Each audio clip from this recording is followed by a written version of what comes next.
Sunday, and time for a new episode of Record Collecting with the QUILL. The theme for today is soundtracks. I asked a question this past week in our social media asking about your favorite soundtracks and got tons of cool answers. So I thought we elaborate a little bit on that this week. But before we start, you know the drill. Make sure you subscribe and hit that little notice bell as well and share with your friends. Well, soundtrack to a movie is something really interesting. They can sort of go in any style, I guess. You can have soundtracks that's sort of mainly a score. I have a couple of those I'm going to talk about, where you have almost like classical music, and you have those that just put regular songs together as sort of a compilation to go with whatever movie you're doing. And I think that's sort of... a good soundtrack should support the movie, I guess. That's what they're there for, I guess. Starting out, as a kid, I was a big fan of those old Clint Eastwood Western movies, and this is a particular favorite of mine, A Fistful of Dollars. The score is written by Ennio Morricone, and this is a fantastic one to just listen to. You can just close your eyes, or you don't even have to close your eyes. To see Clint Eastwood sort of riding on a horse in the desert. And as I said, I was a big fan of these movies when I was a kid, and these soundtracks are really cool to listen to. Not as always, when you have these sort of just scores, you have some songs that are better than others. Some are just done for a particular part in the movie, but this is a cool one. Clint Eastwood's A Fistful of Dollars. Next one is one I've been listening to. I'm also a big fan. Later on, I became a big fan of all these blaxploitation movies. And Curtis Mayfield's Superfly is one you definitely have to have in your collection. Tons of cool stuff. The Pusher. You have Superfly, the title track. And lots of cool soul and funk music from the 70s. I'm really fond of Curtis Mayfield. He did tons of great stuff over the years. And a cool movie to watch these days as well. I love old 70s movies. Next one, I'm trying to go in sort of I'm not really in a chronological order, but this one has been really important to me as well. The movie is kind of, I don't know, it's really time typical, I guess. But the Easy Rider soundtrack, and it's important to me. Some stuff on this is not that good, but there's some really cool stuff. The Steppenwolf tracks are great. You have If 6 Was 9, Jimi Hendrix, but for me it was the introduction to the Byrds, and I had heard the Byrds as a kid, the famous tracks, but here you have, I'm especially fond of Ballad of Easy Rider. It's a great track and a great album by the Byrds as well. Sort of a trippy movie, but it's a really important soundtrack, I think, as well, the Easy Rider one. Next one, trying to stick in some sort of chronological order here. This one, Jimmy Cliff's soundtrack to The Harder They Come.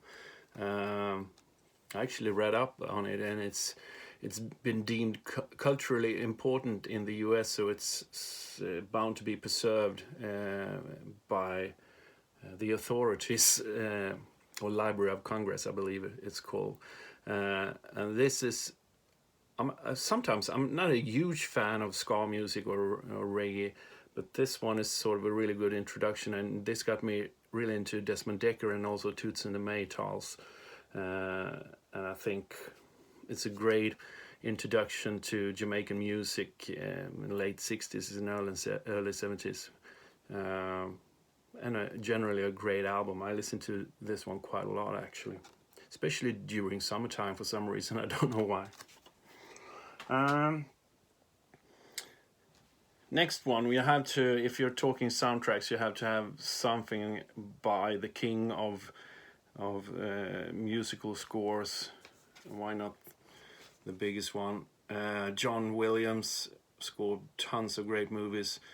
I opted for the Star Wars album. This is really cool. I believe it's a Norwegian pressing of the soundtrack. This is a really cool picture of Darth Vader. He's done tons of stuff, and this one is really good. It's a great classical score. I'm really fond of this one. I'm actually really fond of the score he did for E.T. as well. It was one of those smoothest movies growing up I was really fond of. And this is a great one. I mean, the Star Wars theme, come on. It's talk about famous and great movies as well. Next one, the soundtrack to the Blues Brothers movie. Also important, introducing me to all this great soul music as a kid, and a movie I watched a million times. It's tons of fun, and you have some great appearances by John Lee Hooker and Aretha Franklin and Ray Charles and others in this movie.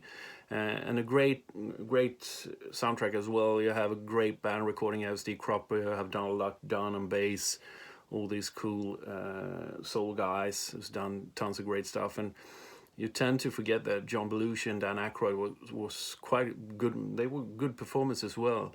And Dan's harmonica is really good, and John was a great singer. And he was more or less famous for being this wild guy, but he was a great singer, and this is a great album. Introduced me, as I said, to a lot of these older stuff, soul music as a kid. I'm still really fond of that album. This album. Next one, well, I think we'll go with this one. Tom Petty's soundtrack to the movie called She's the One. I think the story is that Tom was supposed to just write a couple of songs for this movie, but ended up with a whole album. In the end, he put some outtakes on the album from the Wildflowers session. They've been really productive, and he released this album. And for some reason, Tom didn't seem too fond of it. If you watch that Tom Petty documentary, the album is not mentioned at all. And in later years, this past year, they released sort of a reworked version of this. I think Tom worked on it even before he died. And I don't really know why, because I think this is a great album. I listened to this one quite a lot, actually. Maybe, I don't know, as an artist, maybe the circumstances was not right. Tom was around this period.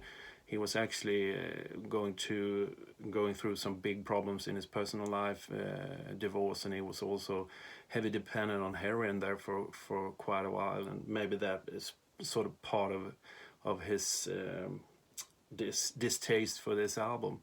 But as I said, you have a couple of outtakes here from the Wildflower session, and those sessions were so productive, and those tracks are so great. And as I said, I listened to this one quite a lot. Great Tom Petty album. She's the One. And then my last pick is this one. Oh Brother, Where Art Thou?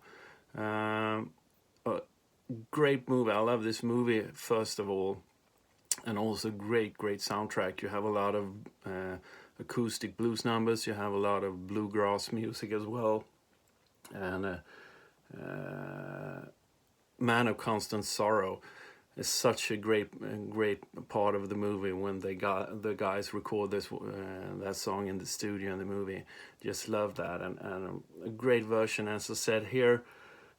I think somehow when you look back at it, as soundtrack has introduced me to both genres and also artists, and I think that's sort of a great thing about soundtracks as well. They're sort of almost like great compilation albums, some of them, which, as I said, can be a good introduction to new artists or a new style of music as well. So my last pick for soundtracks this week is this one, Oh Brother, Where Art Thou? Great movie, great soundtrack. Well, those are my, I think it was 7 or 8 picks. What are your favorite soundtrack albums? Let me know in the comment section. And I also will put a couple of tracks on the Spotify playlist as well from all these albums.